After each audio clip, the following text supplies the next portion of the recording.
Hi, this is Raj from ML Sportscars. In this video I'm going to talk about the specific differences between the Cabriolet or convertible version of the 991 Series Gen 1 and the Coupe. I've got an example of each here, not for very long though because the black one's on its way out this afternoon. They're both Carrera S's, even though this has got the different badging from the factory. So the 911 code, which means that you don't get instead of having the model, you have just 911 with the Porsche above it. So with them being the S's, they're the 3.8 flat six with the rear wheel drive system. Same width. They should be the same height, but S models come with PASM as standard, which this one has. This one has sports PASM, so this is 10mm lower in height than this car all the time. So this is 20mm lower than a car without PASM, and that's 10mm lower than a car without PASM. Both have switchable suspension, but the biggest difference is obviously that roof. So there's the two. Now I would actually say that the convertible hood and the shape of the silhouette is actually more streamlined on the convertible than it is on the coupe, because you've got a much more of a sort of like a uninterrupted curve right from the top there all the way down.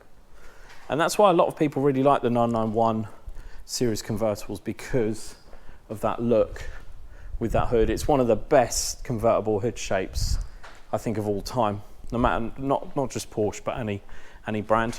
Now the coupes could obviously come with, as this one has, just the metal roof, but you could also get it with what this Turbo S has, which is a panoramic glass sunroof or a metal sunroof. So these bits painted the body colour, and this bit also body colour as well, but it would open.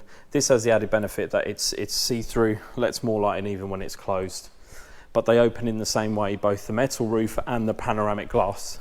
So that's another way of getting sort of more outdoor experience with the coupe, is finding one with that either the panoramic sunroof or the just the metal sunroof. On the inside, let me open the hood. So obviously you can't do that on the coupe, but with the convertible you get an extra button. So there's the two keys. Get that extra button there to operate the hood. So if you hold it down, it will lower those two sets of side windows. So you can also have both sets of windows down or both sets up, which is really nice. Even with the hood down, you can have those rear 3/4 ones up as well. By default, it just raises the front side windows, as it were, and you've got an extra control here, which basically means that these can operate as either operating these or with that enabled operate these. So I'll just show you that working. So you basically press that button and then you can raise those ones separately, and they can be shut even with the roof down. So you can immediately see that you've got a lot more of an involvement with the outside space with those up, with the roof down and even just the windows up, or you can have them all down while you're driving. And you've got with the 991, they also built in the wind deflector, so it was an electric one that folds out. So that really helps actually. I mean, I drove this car on the motorway when I picked it up with the roof down the whole time. No issues with even taking phone calls, listening to the stereo or anything like that. Now I could go through options and things, but really there's the same number of options, the same options you could get on either car. So I won't go into the differences in options of these two cars, but there is a difference. But you can, everything on this car you could get on a coupe. So things like carbon interior, hardback sports seats with painted backs, sport design steering wheel, Bose stereo, folding mirrors, all of that stuff you could get in the coupe as well. But the other difference is these rear seats and how big, well, how the angle of them actually, that's the biggest thing, is the angle of those seats is a more natural sort of sitting position in the coupe. So if you're going to use the rear seats a lot, particularly for kids maybe sort of like early teens, they will find these a lot more comfortable than the seats that are in the Cabriolet, because they have to fit a lot of stuff behind these seats. You've got the hood mechanism there with the hood stowed as well, plus the engine underneath. So obviously something has to give, and what gave was the angle of these seats, and you can see they are vertical. It's still possible to sit in them, obviously. Legroom is exactly the same. The actual seats themselves are, the cushioning and everything is the same isofix points and things like that, but it's just the angle of them is less of a natural comfortable angle. It's maybe sort of 5 degrees difference, but it does make a difference. The only other thing that is a benefit on the convertible side is the fact that with the roof down, you don't have any issues with headroom. Whereas in the coupe, if you've got a taller back person in the back, they're going to be hitting their head on the roof potentially, or have to sort of have their neck slightly to the side. So it's not really suited for long journeys. If you're an adult in the back, you can get in the back, you can sit there, but it's not sort of recommended. Convertible's the same for that back reason, but headroom wise, obviously with the roof down, you've got a lot more space. It's less claustrophobic if you suffer from claustrophobia in the back of a car. Porsches are quite, you're quite cocooned in the back, so that can be quite discomforting for someone who does suffer from motion sickness and things like that, because you can't get out very easily. The convertible will sort of nullify that a little bit, because if you've got the roof down, then you are immediately in the open. And in terms of performance, I think there's 0.1 difference in terms of how fast the same model, so the S, will accelerate to 60. So that's not really something to consider. I mean, the other crucial thing is the 991 was always developed with the intention of having a convertible version and a coupe version, but the body is more structurally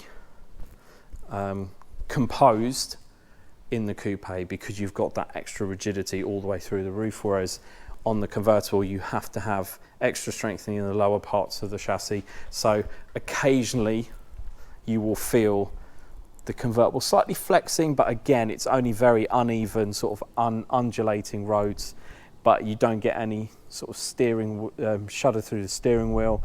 You don't get any extra rattles or anything.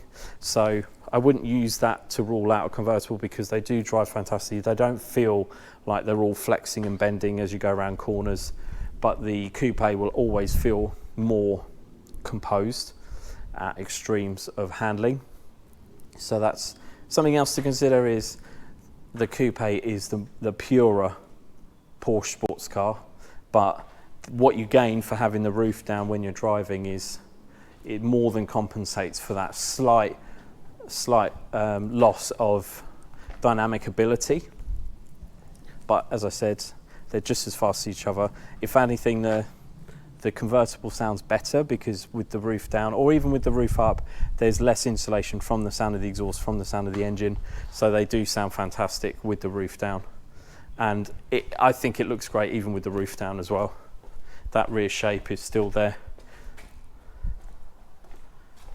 If anything, it's even more emphasized with the roof down. You see that classic 911 silhouette. So great looking cars, both of them, but the convertible does offer something that the coupe can never compete with, which is that open top driving experience, which people absolutely love, especially when the weather is great like it is today. In terms of other things, there's not really much else to consider in terms of differences. There is, as I said, all the same options. Fuel tank and everything is in the front, so that's not affected by having the hood. The only other thing that is Slightly impacted is the boot lid. So where you would check the oil and the coolant is this whole panel here, which actually lifts up when you put the hood up or down, but that actually also reveals the coolant and the oil top ups there, whereas in the Coupe you've got that small flap there. So that is a difference, not a particularly significant difference, I don't think. They're controlled in the same way.